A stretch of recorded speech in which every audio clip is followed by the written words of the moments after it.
క్రీస్తునందు దేవుని ద్వారా వాక్య భాగంలోకి వెళ్ళే ముందు మరొకసారి క్లుప్తంగా ప్రార్థిస్తాం. మమ్మల్ని వీటిలో ప్రేమిస్తున్న తండ్రి, మీ పాలనలో స్తోత్రం. మీ అమూల్యమైన వాక్యం మీకు బిడ్డలు వినబోతున్నారు. ఈ దీనిని మరుగు చేసుకొని మీరే చూటిగా చక్కగా వారితో మాట్లాడండి. వారికి అర్థమయ్యే రీతిగా మీరు వారితో మాట్లాడమని ప్రార్థిస్తున్నాను. ఈ జీవిత యాత్రలో నేను సాగిపోతున్నప్పుడు కష్టాలు, శ్రమలు, బాధలు, సమస్యలు, ఇబ్బందులు, ఇరుకులు, వేదనలు, శోధనలు, మరణాలు మమ్మల్ని ఆవరించినప్పుడు మేము నీ వాక్యాన్ని బట్టి ధైర్యం తెచ్చుకొని నీ వైపు చూసే వాక్యం మాకు దయచేయమని, ఈ దీన ప్రార్థన ఆలోచించమని, నీ వాక్యం ద్వారా ఈ లైవ్ వింటున్న బిడ్డలను, సంఘమును మరి జ్ఞాపకం చేసుకొని బలపరిచి ఆశీర్వదించమని యేసు నామములో ప్రార్థిస్తున్నాము తండ్రి. ఆమేన్. దేవుని వాక్యం ధ్యానించుకున్నాం. క్రీస్తునందు దేవుని పిల్లరా, ఎవరు కూడా మరి మీ మంచి సమయాన్ని మరి మీ చెవులను దేవుని వాక్యం వైపు మళ్లించండి. పిల్లలు కూడా చాలా డిసిప్లిన్గా ఉండి దేవుని వాక్యం గమనించండి. ఈరోజు నేను చెప్పే అంశం, నీ పేరు దేవునికి తెలుసు. నేను చెప్పే వాక్య భాగం ఏం తెలుసా? నీ పేరు దేవునికి తెలుసు. మీరు అనుకోవచ్చు, నేను చర్చికే పోను కదా, నా పేరు దేవునికి ఎక్కడ తెలుస్తాను? భూమి మీద ఉన్న ప్రతి ఒక్కరి పేరు దేవునికి తెలుసు.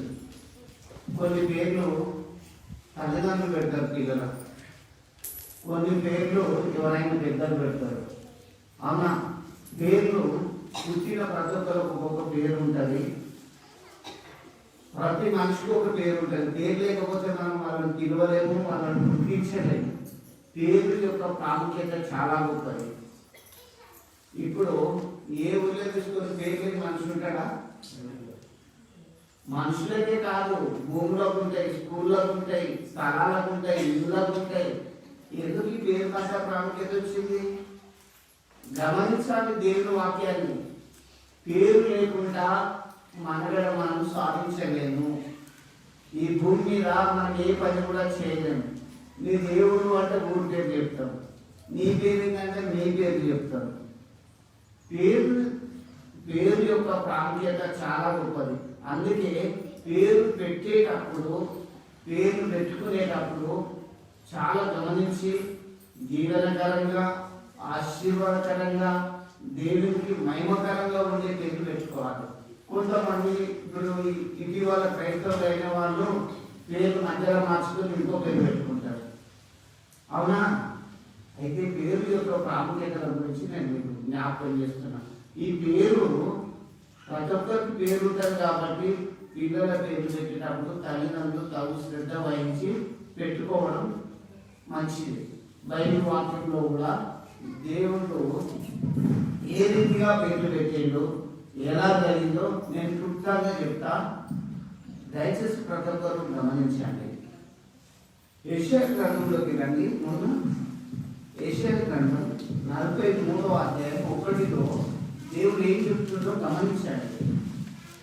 యెషయా గ్రంథం 43వ అధ్యాయం 1వ వచనం. అయితే యాకోబు నిన్ను సృజించిన వాడవు యెహోవా.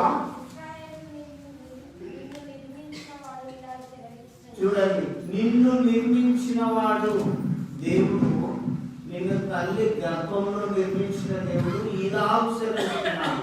ఏమని? నేను నిన్ను విమోచించున్నాను, భయపడకము, పేరు పెట్టి నిన్ను పిలిచి ఉన్నాను, నీవు నా సొత్తు. క్రీస్తునందు ప్రియ దేవుని బిడ్డలారా, దేవుడు మనలో పేరు పెట్టి పిలుస్తాడు. మనం ఎవరి సొత్తు? దేవుని సొత్తు. దేవుని మనం ఎప్పుడైతే సొంత రక్షకుడిగా అంగీకరించామో జీవిత యాత్రలో దేనికి భయపడద్దు. వింటున్నా, దేవుని వాక్యం ఎంత గట్టిగా ఖచ్చితంగా మనకు ఆజ్ఞాపిస్తుంది. నీవు నా సొత్తు, పేరు పెట్టి నేను నిన్ను పిలిచి ఉన్నాను. మీ పేర్లు ఆల్రెడీ దేవునికి తెలుసు. బాగా గుర్తుపెట్టుకోండి, మీ పేర్లు దేవునికి తెలుసు. నువ్వు రోగంతో ఉన్నా, నువ్వు ఇరుకులో ఉన్నా, నువ్వు ఇబ్బందిలో ఉన్నా, నీ పేర్లు తెలుసు. అంటే కంటిన్యూ చదవండి. నీవు జలములలో పడి వెళ్ళినప్పుడు నేను నీకు తోడైనను. చూడండి, నువ్వు నదులలో పడి వెళ్ళినప్పుడు అవి నీ మీద పొర్లి రావు. నీవు అగ్ని మధ్య నడిచినప్పుడు కూడా జ్వాలలు నిన్ను కాల్చలేవు. దేవుని బిడ్డారా, నేను చెప్తున్నా, యెహోవా ఉత్తముడని రుచి చూసి తెలుసుకోండి. ఈ లోకంలో దేవుని గురించి గట్టిగా ఖచ్చితంగా తెలుసుకోండి. మీరు దేవుని సొత్తాన్ని మీరు మరవకండి. దేవుడు నిన్ను సృజించినప్పుడే, ఈ లోకంలోకి తల్లి గర్భంలో నుంచి ఈ లోకానికి వచ్చినప్పుడే నువ్వు దేవునికి తెలుసు. ఈ విషయాన్ని ప్రతి క్రైస్తవులు, దేవుని వాక్యం వింటున్న ప్రతి వారు మర్చిపోకండి.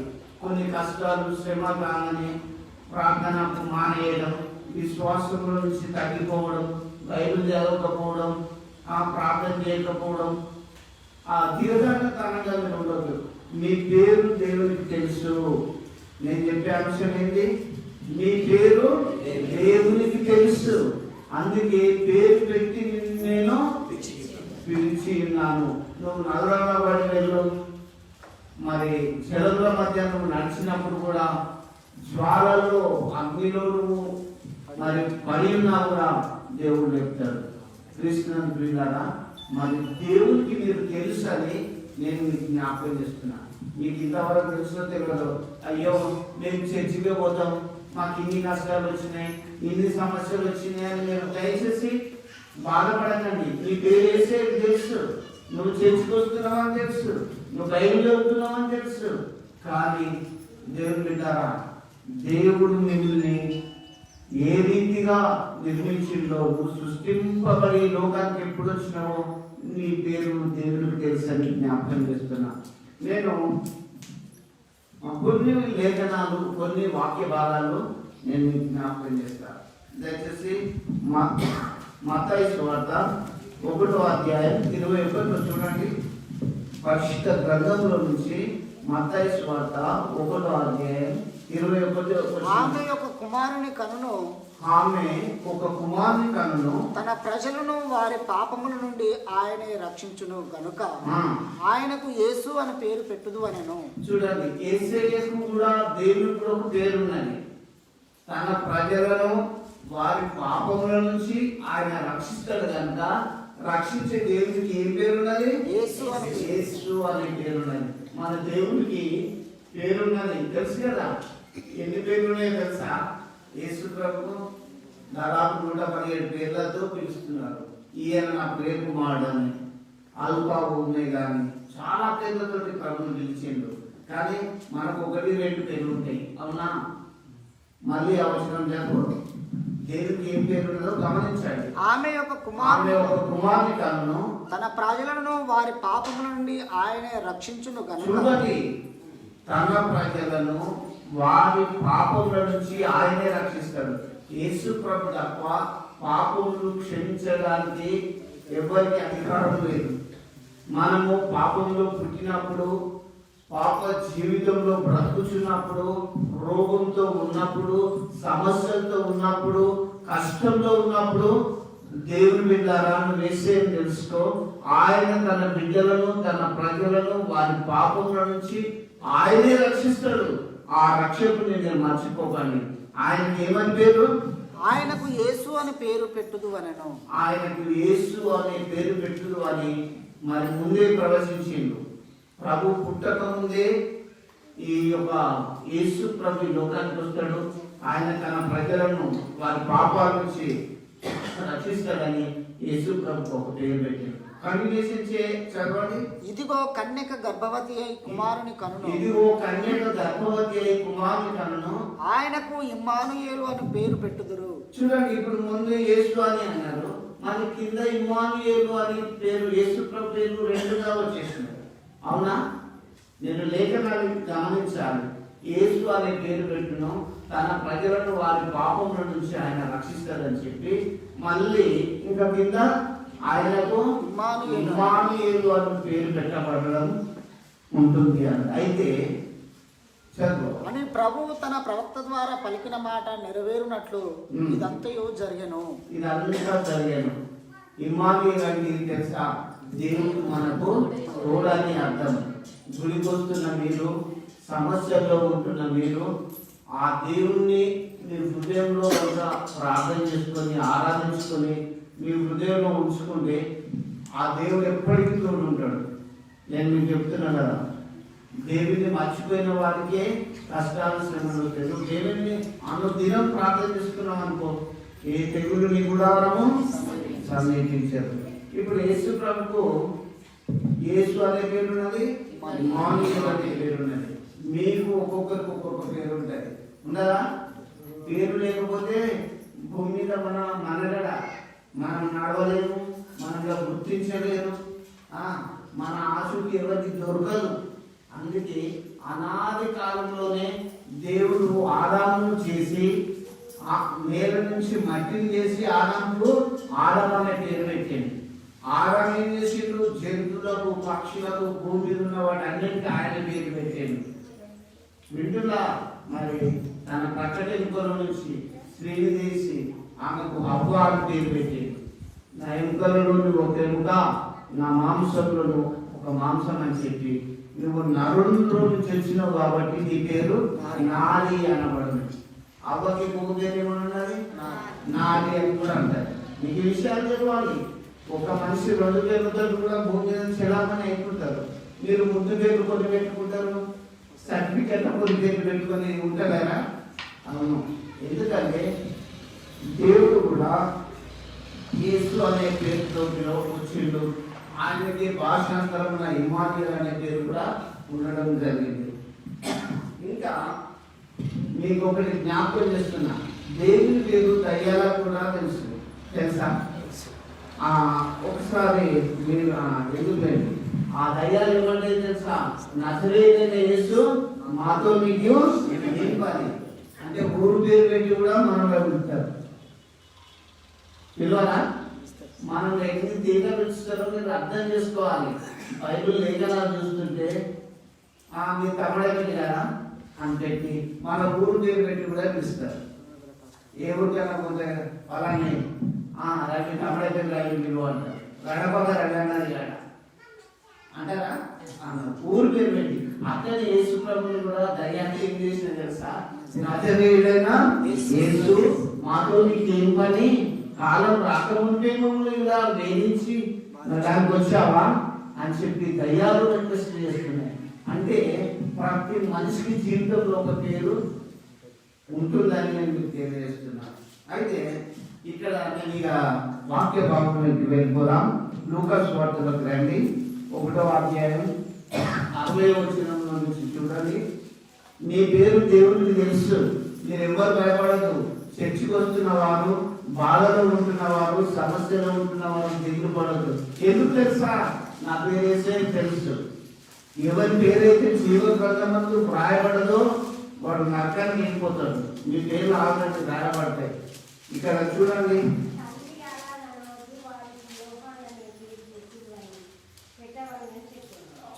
తల్లిదండ్రులు పెట్టే పేర్లు.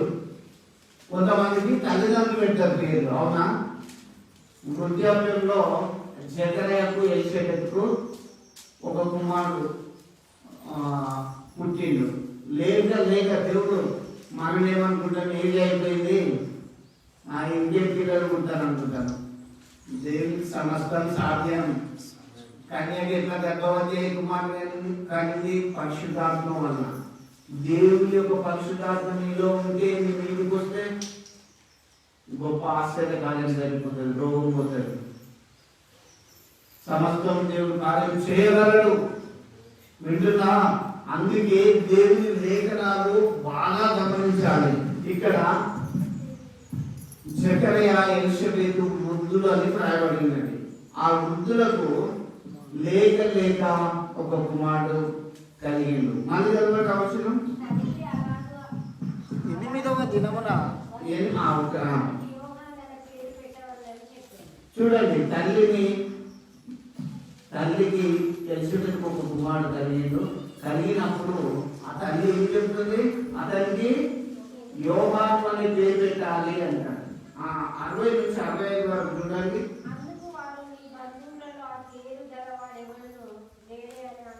కొంతమంది ఏమంటుంది తెలుసా, యోహాను అనే పేరు పెట్టాలంటే అరే నీ బంధువులలో ఆ పేరు పెట్టుకున్న వాళ్ళు ఎవరు లేరు కదా అంటాను. అంటే గుడ్డ ఎవరు పెడతారని అనుకుంటామండి. తాతల పేర్లు ముత్తాతల పేర్లు తీసి ఇప్పుడున్న మన్మండలం పెట్టి అలవాటుకుంటున్నది అన్నట్టు. కానీ దేవుడు పెట్టే పేర్లు పేరు ఉంటాయి. దేవుడు మరి జకర్యాకు ఎలిజబెత్కు ఒక కుమారుని ఇచ్చాడు. ఎలిజబెత్ ఏమంటుంది, ఆ కుమారునికి యోహాను అనే పేరు పెట్టండి అన్నది. అయితే అందరు ఏమంటారు, నీ బంధువులలో ఎవరు ఆ పేర్లలో లేడు కదా, ఎలా పెట్టాలి అంటారు. అయితే చదువు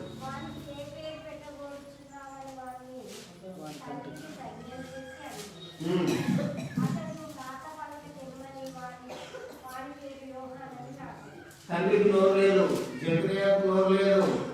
తండ్రిని అడిగిండు, అయ్యా మరి కొడుకు ఏ పేరు పెట్టాలి అంటే వ్రాతపలక చేయకు అన్నాడు. వ్రాతపలక చేయగానే ఎలిజబెత్ ఏ పేరు చెప్పిందో అదే పేరు యోహాను అని రాసి ఆ యొక్క యోహాను అనే పేరు రాసి పలకంగా రాసి ఏ పేరు పెట్టాలని చెప్పగానే వెంటనే నోరు తెరవబడ్డది. ఒక పేరు అద్భుతం ఉంటాయి. మీరు కొంతమంది పేర్లు రాజు అని పెట్టుకుంటారు.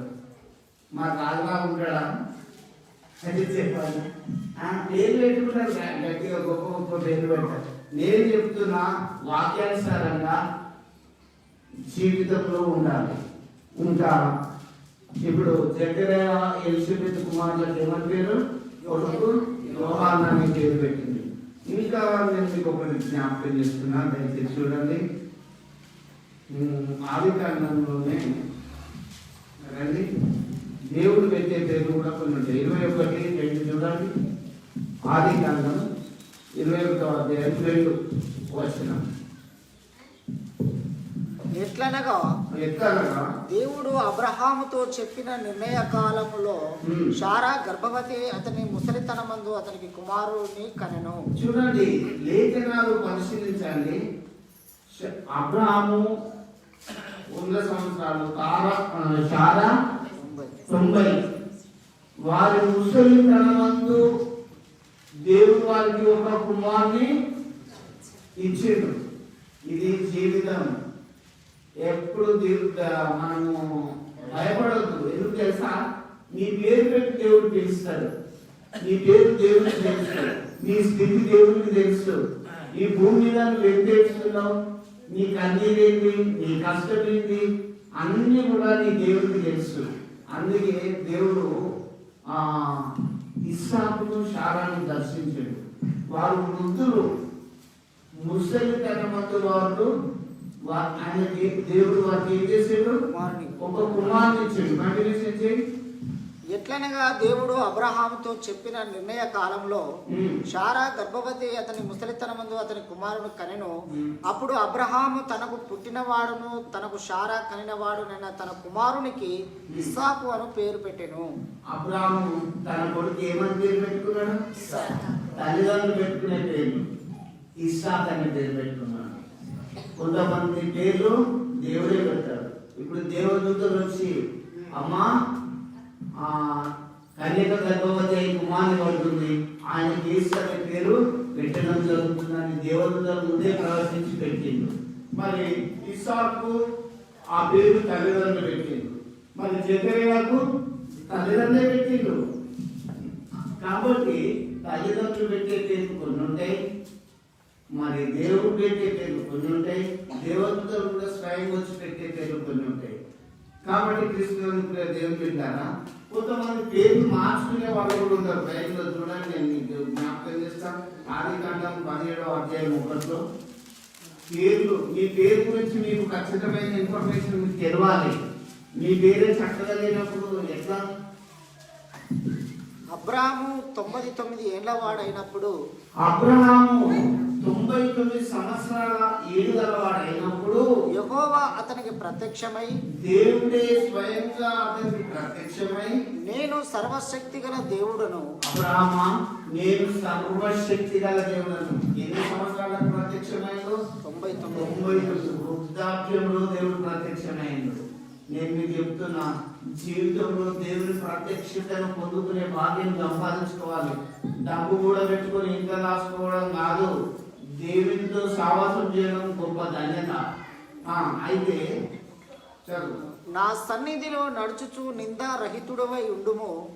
నాకును నీకును మధ్య నా నిబంధనను నియమించి నిన్ను అత్యధికంగా అభివృద్ధి చెందజేస్తానని అతనితో చెప్పాను. అబ్రాహాముతో ముఖాముఖిగా దేవుడు మాట్లాడిండు. 5వ వచనం చూడు, 17:5. మరియు ఇక మీదట నీ పేరు అబ్రాహాము అనబడదు, నిన్ను అనేక జనములకు తండ్రిగా నియమించి తిని గనుక నీ పేరు అబ్రహాము. చూడండి, అబ్రాహాము పేరు దేవుడు మార్చాడు. నేను నిన్ను అనేక జనాలకు తండ్రిగా నేను నియమించబోతున్నా. అబ్రాహాము నీ పేరు ఇక మీద అబ్రాహాము అనబడదు, అబ్రహాం అనబడతాడు. ఎందుకు? దేవుడు కొన్ని పేర్లు మార్చేస్తాడు. కాబట్టి దేవుడు మార్చిన పేర్లలో చాలా దీవెనకరంగా ఉంటుంది. ఇంకా అదే విధిగా 15వ వచనం చూడండి, ఆదికాండం 10:17. మరియు దేవుడు నీ భార్య అయిన సారాయి పేరు సారాయి అనవద్దు. సారా పేరు ముందు ఆమె పేరేం తెలుసా? సారాయి. దేవుడు మార్చినాక సారా అని పిలువబడడం జరిగింది. మీరు దేవుళ్ళకి వచ్చి మంచి మంచి పేర్లు పెట్టుకొని బైబిల్ పేర్లు అన్ని పెట్టుకొని క్రీస్తుకు మాదిరిగా జీవించకపోతే లాభమా? ఆమె పేరు అంతకుముందు షారాయి అని ఉంటే దేవుడు ఏమని మార్చాడు? షారా అని మార్చాడు. షారాయి పోయింది, షారా వచ్చేసింది. ఇంకా అపోస్తలుడైన పౌలు గురించి తీసుకుంటే పౌలు పేరు సౌలు. ఆ సౌలు దేవుని బిడ్డలను చిత్రహింసలు చేసేవాడు. అలాంటి సౌలును దేవుడు పట్టుకొని పౌలుగా మార్చిండు. తన సేవలో తన పరిచర్యలో ఆశీర్వదించిండు. క్రీస్తునందుకు దేవుని బిడ్డలారా, మీరు దేవుని మందిరంలో నేను మీకు జ్ఞాపకం చేస్తున్నా, నువ్వు ఏం చెప్తుంటాడు? నువ్వు దేవునికి తెలుసా? ఆల్రెడీ. ఎందుకు తెలుసా? నువ్వు సృష్టింపబడి భూమికి వచ్చినప్పుడే దేవుడు ఈ లోకానికి పంపిండి ఈ పేరుతోటి నువ్వు భూమి మీద ఉండాలని దేవుడికి బాగా తెలుసు. మీరు ఈ విషయాన్ని గమనించి కష్టాల్లో, బాధల్లో, శ్రమల్లో, ఇరుకుల్లో, ఇబ్బందుల్లో దేవుని మీరు మర్చిపోతాను. కానీ దేవుడు ఏమంటాడు? పేరు పెట్టి నేను మిమ్మల్ని చిరుస్తున్నా. శరీరంలో పడి వెళ్ళినప్పుడు, నదులలో పడి వెళ్ళినప్పుడు, అగ్ని ద్వారంలో మీరు పడ్డప్పుడు కూడా నేను మీకు తోడైతా అన్నాడు. క్రైస్తవ విశ్వాసి, నీ పేరు దేవుడికి తెలుసు. నువ్వు దేవుడికి దూరం కాకు. దేవుని సేవలో మీరు దేవుని వాక్యంలో, ప్రార్థనలో, విశ్వాసంలో దయచేసి మీరు ముందుకు సాగాలని ప్రభు వాక్యం బట్టి నేను మీకు చెప్తున్నా. అబ్రాహాము పేరు అబ్రహాముని, శారాయి పేరు శారాని, ఈ రీతిగా దేవుడు మార్చింది. ఇంకా ఆదికాండం 32 చూడండి, నేను షార్ట్ చెప్పేస్తున్నా. 32 పరిశుద్ధ గ్రంథంలో నుంచి ఆదికాండం 32వ అధ్యాయం 27 వచ్చిన గమనించండి. ఆయన నీ పేరేమని అడగగా అతడు యాకోబు అని చెప్పెను. అప్పుడు ఆయన నీవు నీ దేవునితోనూ మనుషులతోనూ పోరాడి గెలిచితివి గనుక ఇక మీదట నీ పేరు ఇజ్రాయేలే గాని యాకోబు అనబడదని చెప్పాను. యాకోబు అనే పేర్లు పెట్టుకుంటారు కదా, చాలా మందికి మనం వింటుంటాం అక్కడక్కడ సంఘాలలో. ఈ యాకోబు అనే పేరు బైబిల్లో అతనికి ఎట్లున్నదంటే, దేవునితోటి ముఖాముఖిగా పోరాడి గెలిచిండు. కాబట్టి దేవుడు ఏమన్నాడంటే, యాకోబు ఇక మీదట నీ పేరు యాకోబు అనబడదు, నీకు ఏమనబడుతుంది? ఇశ్రాయేలు. ఎందుకంటే దేవునితో పెరుగులాడి నువ్వు గెలిచినావు కదా అని. దేవునితో ముఖాముఖిగా చూసి దేవునితో అనుదినం ప్రార్థన చేసుకునే బిడ్డలు ధన్యులు. నేను మీకు చెప్తున్నా, పగలు రేయి ఉదయాస్తాలు ఊకే పని పాట ఇదే కాదు. మీ హృదయంలో దేవుని గురించి ధ్యానించండి, ప్రార్థించండి. దేవునికి మీ పేరు తెలుసు. అందుకే దావీదు ఏమంటాడు? నా నడక, నా పడక నీవు నన్ను పరిశీలన చేస్తున్నావు. నేను కూర్చుంటా, నేను లేచుగా నీకు తెలియను. నా తరపు పుట్టక ముందే నీవు నా మనసును గ్రహిస్తున్నావు. గ్రహించే దేవుడు నీ పేరు పెట్టిన దేవుడు అని దయచేసి మర్చిపోకండి. మీ పేరు ఆయనకు తెలుసు. భూమి మీదకి ఎప్పుడు రాబిడ్డానికి వెళ్ళిపోవాలి. ఆయన పేరు పెట్టి పిలిచి ఆయన పిలిచినప్పుడు అందరం వెళ్ళిపోవాల్సిందే. ఇది పర్మనెంట్ ప్లేస్ కాదు మనకు. కాబట్టి కృష్ణుని దేవుని బిడ్డారా, మీ పేరు దేవునికి తెలుసు. ఆయన జీవ గ్రంథంలో మీ పేరు రాసుకొని పాపం నుంచి, శాపం నుంచి, తాగు నుంచి, వ్యభిచారం నుంచి, అన్నింటిలో నుంచి మీరు తప్పుకోండి. ప్రభువుని తెలుసుకోండి, రక్షణలోకి రండి. మీ పేరు దేవునికి తెలుసు. అందుకే దేవునితో పోరాడి ఆ పోరాడిన యాకోబుకు ఇక మీద పేరు యాకోబు అనబడదు, మీ పేరు ఇశ్రాయేలు అనబడ్డదని చెప్పాడు. అయ్యా, పాత రోజు జీవితంలో యాకోబు చాలా సార్లు మోసం చేసిండు తెలుసా. 7 సార్లు నేరమని మోసం చేసిండు. అన్నని మోసం చేసిండు, సొంత అన్ననే మోసం చేసిండు. కాబట్టి ఆ రోజు జీవితంలో నుంచి దేవుడు మార్చేసి ఇశ్రాయేలుగా మార్చిండు. కాబట్టి క్రీస్తు దేవుని బిడ్డారా, మీరు మారు మనసు పొంది పేరుకు క్రైస్తవ బిడ్డలనే పేరుకు తగినటువంటి ఫలాలు ఫలించాలి. చూడండి, చింత చెట్టు పెడితే చింతకాయలు కాతాయా, రేగాయలు కాతాయా? మరి క్రీస్తు బిడ్డలైతే మీలో నుంచి ఆత్మ ఫలాలు చక్కగా ఫలించాలి. మీ మాటల్లో, మీ క్రియల్లో, మీ చూపుల్లో, మీ చేతల్లో అన్నింటిలో మార్పు ఉండాలి. నేను ప్రభు వాక్యాన్ని బట్టి చెప్తున్నా. ఈ 2021లో ప్రభు మనందరినీ చేర్చి సజీవులెక్కలో ఉంచిండు. ఒకరి తర్వాత ఒకరం పరలోకానికి వెళ్ళిపోతాం. అప్పుడైనా మీరు లెక్క చెప్పాలి కదా. నేను మీకు చెప్తున్నా, మీ పాప స్థితిలోకి వెళ్ళి మీరు మార్మల్స్ పొందండి. ఈ లోకం దాని ఆశంతా కూడా గతించిపోతుంది. ఇంకొక 20 ఏళ్ళ వరకు ఇంకెంతమంది ఈ భూమి నుంచి దేవుడు చెప్పిన వాక్య ప్రకారంగా మట్టికి మట్టిగా మారిపోవాలి. ఇలా నేను చూటేసుకున్నా, పూటేసుకున్నా, తెల్లని బట్టలు వేసుకున్నా, చాలా బాగున్నాను. ఇదంతా అశాశ్వతం కదా. చనిపోతే ఏమంటారు? శవం అంటారు. ఈ శవాన్ని తీసుకుపోయి ఊరవుతుంది 24 గంటలలోనే మనిషిని పాత పెడతారు. ఇలాంటి అశాశ్వతమైన జీవితంలో నిజమైన శాశ్వతమైన బలమైన దేవుని గురించి నేను మీకు చెప్తున్నా. దిగులు పడక క్రైస్తవా, నీ పేరు దేవునికి తెలుసు. దేవుని యొద్దకు వచ్చి అనునిత్యం ప్రార్థనలో, వాక్యంలో, విశ్వాసంలో ఎదగాలి. ఇంకొక పేరు కూడా నేను మీకు చెప్తాను. రండి, పరిశుద్ధ గ్రంథంలో నుంచి నిర్గమకాండం 2వ అధ్యాయం 10వ వచనం చూడండి. ఆ బిడ్డ పెద్దవాడైన తర్వాత ఆమె ఫరో కుమార్తె యొద్దకు అతను తీసుకొని వచ్చెను. అతడు ఆమెకు కుమారుడు ఆయను. చూడండి, మోషే గురించి మీకు బాగా తెలుసు. రాజు ఆజ్ఞ ఇచ్చిండు, ఇశ్రాయేలులకు, దేవుని బిడ్డలకు ఎవరికైతే మగ పిల్లగాడు కనుక పుట్టితే పురిటిలోనే కాన్పు చేసేటప్పుడు పురిటిలోనే తీసుకు సంపమని ఆర్డర్ ఇచ్చేసిండు. అక్కడ ఫరో కఠినమైన రాజు. హెబ్రీయులకు మగ పిల్లగాడు కనుక జన్మిస్తే పురిటిలోనే పిసికి చంపండి అని చెప్పిండు. కాబట్టి కృష్ణుని దేవుని ద్వారా ఎంత భయంకరమైన ఆర్డర్స్ వచ్చినాయి. మన కరోనా వచ్చినప్పుడు చర్చెస్ తెరవదంటే అంత బాగా అయిపోలేదా? అదంటే రోగం. కానీ అక్కడ రాజు ఏం చేసింది తెలుసా? ఓన్లీ దేవుని బిడ్డల మీద కక్ష సాధనకు పెట్టి హెబ్రీ స్త్రీలలో ఎవరికైతే మగపిల్లలు పుట్టారో పురిటిలోనే పిసికి సంపాలని మంత్రసాలను ఆజ్ఞాపించింది. ఆజ్ఞాపించినప్పుడు వాళ్ళు ఏం చేసింది తెలుసా? ఆ మంత్రసానులు దేవుడికి భయపడ్డారు. అమ్మో, ఈ బిడ్డలను చంపొద్దు, రాజాలు మాకు ఆర్డర్ పాస్ చేసిన అని చెప్పి అట్లా చేసింది. కానీ హెబ్రీ స్త్రీలు చాలా తెలివైన వారు.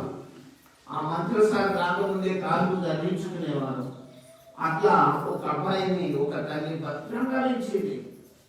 రోజు రోజు ఇంట్లో చిన్నపిల్లలు ఉంటే ఏడుపు వినబడ్డగా పక్కింట్లకు ఆ ఏడుపు వినబడుతుందని ఆ తల్లి ఏం చేసిందంటే ఈ చిన్న పిల్లోని తీసుకుపోయి ఒక ఏటి ఒడ్డున జమ్ములో ఒక పెట్టెలో పెట్టి ఆ పెట్టెలో దాచిపెట్టింది.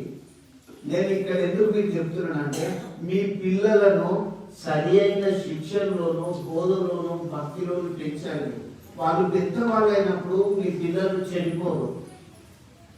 వాడు 20 years రాకముందే మా పిల్లడు చెడిపోతాడు, వాడు తాగుతాడు, వాడు సినిమాలో పోతాడు, షికార్లో పోతాడు అంటే తల్లిదండ్రులు సరి అయిన క్రమశిక్షణలో పెంచలే. ఇక్కడ ఈ ఎబ్రిస్ ఏం చేసిందంటే చక్కగా 3 నెలలు ఇంకా దాచి పిల్లోడు ఏడుస్తుంటే మెల్లగా ఏటి ఒడ్డుకు తీసుకుపోయి జమ్ములో ఒక పెట్టె పెట్టి ఆ పెట్టెలోకి నీళ్లు రాకుండా ఆ పెట్టెలో పండబెట్టి మరి తన అక్కను కావలించింది. తమ్ముడు ఎప్పుడైనా లేచి ఏడ్చాడమ్మా, అక్కడ ముందు ఎవరు రాకముందు తమ్ముడికి ఏదైనా నిలబెట్టు అని చెప్పి అంత భద్రంగా ఇచ్చింది. అయితే ఏం జరిగింది? ఆ బిడ్డ పెద్దవాడైన తర్వాత ఆమె ఫరో కుమార్తె యొద్దకు అతన్ని తీసుకొని వచ్చెను. చూడండి, ఒకరోజు ఆ పెట్టెలో ఉన్న పిల్లోని ఫరో బిడ్డ స్నానం చేయడానికి ఇంటికి వచ్చినప్పుడు ఆ పెట్టెలో ఉన్న బిడ్డ ఏడుస్తుంటే ఎవరు ఆ పిల్లోడాన్ని తీసి చూసే వరకు చాలా అందంగా సుందరుడు అయినాడని రాయబడినాడు. తీసి చూసి అయ్యో ఈ పిల్లోడు ఎగ్రీస్ పిల్లోడు ఎవరో పిల్లోడు అయి ఉంటాడు అని చెప్పి తన సొంత తల్లికి ఇచ్చి పిలిపించి ఈ పిల్లోని పెంచి నెల జీతం ఇస్తానికి ఇచ్చి దేవుని ప్రణాళికలు ప్రతి క్రైస్తవులమైన మనం ఉన్నాం. చూడండి, కరువు ఆ కష్టకాలంలో ఆ మోషే అక్కకి ఏ కాలంకి వచ్చింది? మా తమ్ముడే అని గపక్తులు ఏడుస్తుందా? రాని ఈ పిల్లోని పెంచడానికి వీధిలోనికి వెళ్ళి ఆ ఊర్లోనికి వెళ్ళి నీ కొరకు ఒక దారిని తీసుకొని వద్దునా అన్నది. కానీ పిల్లలకు నేను మీకు చెప్తున్నా, మీ పిల్లలు ప్రార్థన చేసుకోవడం, బైబిల్ చదవడంలో మీరు అలవాటు చేసిందనుకో వాళ్ళు పెద్దలైనా కూడా మారిపోరు. ఆ వెంటనే ఆ మోషే అక్క ఫరో రాణితో ఏం చెప్తుంది? రాణి, మీ కొరకు ఈ పిల్లవాడిని పెంచడానికి ఊర్లోకి వెళ్ళి ఒక దారి తీసుకొస్తా అని చెప్పి తల్లి దగ్గరికి పోయి తీసుకొని వచ్చి రాణి ఈమె దాది ఈ పిల్లోని పెంచమని చెప్పి. ఇక్కడ ఎవరికి డౌట్ రాలేదు. వచ్చిందా? అరే ఈ చిన్నపిల్లలు చెప్పినట్టు ఆ రాణి ఏడేదిగా దేవుని కార్యాలు చాలా ఆశ్చర్యంగా ఉంటాయి. దేవుడు ఇరుకులో విశాలతగా చేస్తాడు, లేని వాటిని ఉన్నట్టుగా పిలిచే దేవుడు. అందుకే దేవుని మర్మం తెలుసుకోవాలి, బైబిల్ చదవాలి. ఇవాళ మన జీవితంలో ఎడారిగా ఉండొచ్చు, ఒకరోజు దేవుడు సమృద్ధిగా ఆశీర్వదిస్తాడు. ఇప్పటి పరిస్థితులను చూసి మనం దేవుని మీద సరుకోవడం సరికాదు. నీ పేరు దేవునికి తెలుసు. మోషే తల్లి మనం అనుకున్నదా? అలాంటి ఇరుకైన స్థితిలో ఏటి నదిలో చిన్న కొడుకు 3 నెలల కొడుకు పెడితే ఏ తల్లి హృదయం బాధపడకుంటుంటుంది? మీరు చెప్పండి. ఆ చిన్న బిడ్డను ఏటి నదిలో పెట్టి అక్కడ తన బిడ్డను కావలించి అంత భద్రంగా పెంచింది. దేవుని బిడ్డారా, అంతకంటే భద్రంగా పెంచే దేవునికి నీకేం తెలుసు? ఈ భూమి మీద నీకు రోగం వచ్చినా కష్టం వచ్చినా అయ్యో ఇప్పుడు ప్రార్థన చేయాలని తగ్గలేదు ఎందుకు అని మనం వెంటనే నిరుత్సాహపడతాం. అవును, ఏదేమైనా ఉండవు దేవా అని మన గురి ఉండాలి. దేవుని వాక్యం ఏం చెప్తుంది? నువ్వు నీ పేరు పెట్టి నేను నిన్ను పిలిచిన్నాను, నువ్వు నగరంలో పడి వెళ్ళినప్పుడు అవి నీకు పొద్దు రావు, అగ్ని జ్వాలల మధ్య నడిచినప్పుడు జ్వాలలు నిన్ను కాల్చలేవు, ఇంకా జలంలో పడి వెళ్ళినప్పుడు అవి నీ మీదకి పొద్దు రావు. దేవుని వాక్యం అలా చెప్తుంటే చిన్న చిన్న రోగాలకు, చిన్న చిన్న సైతాన్ శక్తులకు, చిన్న చిన్న సమస్యలకు ఇంట్లో డిస్టర్బ్ ఎందుకు చేసుకుంటారు? వద్దు, నీ పేరు దేవుడికి తెలుసు.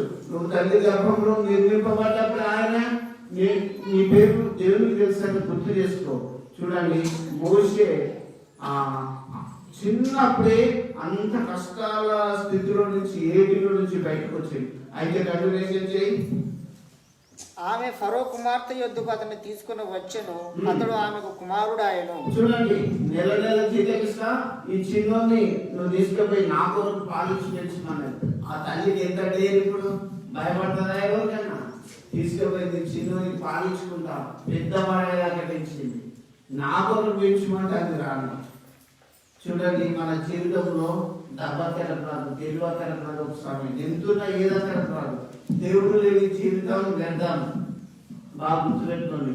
దేవుని కలిగిన మీరు, మీ పేరు దేవుని తెలుసు, మీ పేరు ఆయన తెలుసు కాబట్టి, నువ్వు ఆయన సొత్తు కాబట్టి కష్టకాలంలో దేవుడు ఎప్పుడు కూడా విడిచిపెట్టాడు. యోహాను సువార్తలో కూడా పేరు పెట్టి తన గొర్రెలను పేరు పెట్టి పిలుస్తాడని వాక్యం మనకు సెలవిస్తుంది. అయ్యా, ఈ మందకు వస్తున్న నువ్వు, ఈ దేవుని వాక్యం వింటున్న నువ్వు, నీ జీవితంలో ఎప్పుడు దిగులు పడదు. ఎందుకు తెలుసా? నీ పేరేసే తెలుసు, నీవు ఆయన సొత్తు తెలుసు. ఇప్పుడు మనకు సంబంధించిన ఏదైనా పోగొట్టుకుంటామా? మనం ఆయన సొత్తు కాబట్టి ఈ జీవితయాత్రలో ప్రభుత్వం కలిసి జీవితయాత్రలో సంతోషంగా సాగిపోవాలి. వెంటనే ఈమెకి ఎంత సంతోషమైంది, నా కొరకు నేను నీకు ఈ బాబుని పెంచు, నెల నెల జీతం నీకు ఇస్తాను. అయితే ఆమె ఆ అబ్బాయిని పెంచింది, పాలు మార్చిండు, తీసుకుపోయి మళ్ళా ఫరో కుమార్తెకు అప్పచెప్పినప్పుడు ఆమె ఏం పేరు పెట్టింది? ఆమె నీటిలో నుండి ఇతన్ని తీస్తిని అని చెప్పి అతనికి మోషే అని పేరు పెట్టెను. నీటిలోకి వెళ్ళి ఈ ఫరో కుమార్తెకి ఎక్కడ దొరికిండు అబ్బాయి? నీటిలో దొరికిండు. ఆమె ఏం పెట్టింది? నేను నిన్ను నీటిలో నుంచి తీసిన కాబట్టి అబ్బాయికి ఏమని పేరు పెట్టుకున్నది? మోషే. మోషే అని పేరు పెట్టుకున్నాను. చూడండి కృష్ణందు దేవుని బిడ్డలారా, ఒక్కొక్క పేరు ఒక్కొక్క అర్థపూర్తంగా ఉంటుంది. బిడ్డలా, దేవుడు తన బిడ్డలను పేరు పెట్టి పిలుస్తాడు. ఆల్రెడీ పేర్లు అందరికీ తెలుసు, నీకు తెలియకపోవచ్చు. నువ్వు చర్చికి రాకపోయినా, నువ్వు దేవుని నమ్మకపోయినా, నిన్ను ఎవరు అసలు సృష్టించింది? దేవుడు. ఆ దేవుడిని నీ పేరు తెలుసు. నువ్వు మర్చిపోతావు, నువ్వు విడిచిపోతున్నావు కాబట్టి దేవుడికి నీ పేరు తెలుసు. కాబట్టి భయంగా బ్రతకండి, ఆశీర్వాదింపబడండి. ఇంకా కూడా నేను కొన్ని మీకు షార్ట్గా చెప్పి నేను ముగిస్తాను. కొంతమందికి రెండు పేర్లు ఉంటాయి కదా డైలీ. మనం ఏ పేరు పెట్టి పిలిచినా వాళ్ళకి రెండు పేర్లు ఉంటాయి. బైబిల్ గ్రంథంలో కూడా రెండు పేర్లు పెట్టుకున్న మనుషులు కొంతమంది ఉన్నారు. చూడండి, అపోస్తల కార్యం 9:36 చూడండి. లేఖనాలు గమనించండి. నేను షార్ట్గా ముగించేస్తున్నా. పరిశుద్ధ గ్రంథంలో నుంచి అపోస్తల కార్యం 9:36 నుంచి చూడండి. మరియు యొప్పేలో తబితాను ఒక శిష్యురాలు ఉండెను. తబితాను ఒక శిష్యురాలు యొప్పే అనే గ్రామంలో ఉన్నది. ఆమెకు భాషాంతరమున దోర్కా అని పేరు. ఆమెకు ఇంకొక పేరు ఉన్నది. తబితకి ఏమని పేరు ఉన్నది? దోర్కా అనే పేరు ఉన్నది. రెండు పేర్లతో ఆమె భూమి మీద చలామణి అయిపోయింది. కాబట్టి ఏ పేరుతోటి మీరు రెండు పేర్లు పెట్టుకున్నా దేవునికి తెలుసు. వింటున్నా? మీరు రెండు పేర్లు పెట్టుకున్నా దేవునికి తెలుసు. ఎందుకంటే దేవునికి మరలేం ఏది లేదు. ఇక్కడ డోర్కాకు ఏమని పేరు ఉన్నది? కవిత అనే పేరు ఉన్నది. ఆమె చనిపోయింది. పేదలు ప్రార్థన చేయగానే డోర్కా లేచినట్లు మనము చూస్తున్నాము. ఇంకొకటి కూడా అపోస్తల కార్యము 12:12 చూడండి. రెండు పేర్లు ఉన్న వాళ్ళని గుర్తు చేస్తున్నా. ఇట్లు ఆలోచించుకొని అతడు మార్కు అని మారు పేరు గల యోహాను తల్లి అయిన అతనికి ఏం పేరు ఉన్నది? మార్కు అనే పేరు, యోహాను. రెండు పేర్లు పెట్టుకున్నారు. ఎందుకు ఇక్కడ రెండు పేర్లు పెట్టుకున్నారు? ఏ పేరు పెట్టుకున్నాను దేవుడికి తెలుసు. నువ్వు ఆయన సొంతాన్ని తెలుసు. పేరు పెట్టి దేవుడు పిలుస్తాడు. కవితకు దోర్కా అనే పేరు ఉన్నది. మారు పేరు కదా యోహాన్ అని ఆయన పేరు ఉన్నది. అయ్యా, ఏ పేరు పెట్టుకున్నా దేవుడికి మీకు తెలుసు. కాబట్టి మీరు కష్టకాలంలో మీ పేరు తెలియదని, దేవుడు మమ్మల్ని మర్చిపోతాడని ఎప్పుడు కూడా మర్చిపోకండి. మీ పేర్లు దేవుడికి తెలుసు. ఇంకా అపోస్తులకు కూడా కొంత పేర్లు ఉన్నాయి. చూడండి, యోహాను సువార్త 1:40 చూడండి. నేను షార్ట్గా చెప్పేస్తాను. నేను బైబిల్స్ రెఫరెన్స్ తీసుకోండి. పరిశుద్ధ గ్రంథంలో నుంచి యోహాను సువార్త 1:40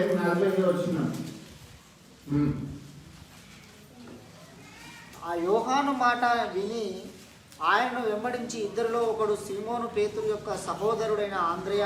చూడండి, పేతురుకి ఏం పేరు ఉన్నది? ఇంకోటి సీమోన్ అనే పేరు ఉన్నది. యేసుప్రభుకి ఎంతమంది శిష్యులు? 12 మంది. అందులో పేతురు పేరు సీమోను అనబడిన పేతురు. పేతురుకు రెండు పేర్లు ఉన్నాయి. అవునా? ఇంకోటి కూడా నేను మీకు జ్ఞాపకం చేస్తా. అదే వార్త 1:45 చూడండి. యోహాను కుమారుడు అయిన సీమోనువు నీవు కేఫా అనబడదు అని చెప్పాను. కేఫా అనే ఒకటే కూడా ఉన్నది. ఇంకా యోహాను సువార్త 1:45 చూడండి. ఫిలిప్పు నతనయేలును కనుగొని ధర్మశాస్త్రంలో మోషేయు ప్రవక్తలను ఎవరిని గురించి రాసిరో ఆయన కనుగొంటిని. ఇంకా ఆయన యేసుకు కుమారుడైన నజరేయుడగు యేసు అని అతనితో చెప్పాను. ఇప్పుడు నతానీయులకు బర్తలోమై అనే పేరు కూడా ఉంటది. మీరు రెఫరెన్స్ కరెక్ట్ చూడండి. మళ్ళీ ఇంకోటి కూడా లూకా సువార్తలకు రండి, 5:27 గమనించండి. పరిశుద్ధ గ్రంథంలో నుంచి అటు పిమ్మట ఆయన బయలుదేరి లేవి అను ఒక సుంకపు మెట్టునొద్ద కూర్చొని ఉండుట చూసి నన్ను వెంబడించుమని అతనితో చెప్పగా అతడు సమస్తంను విడిచిపెట్టి లేచి ఆయనను వెంబడించెను.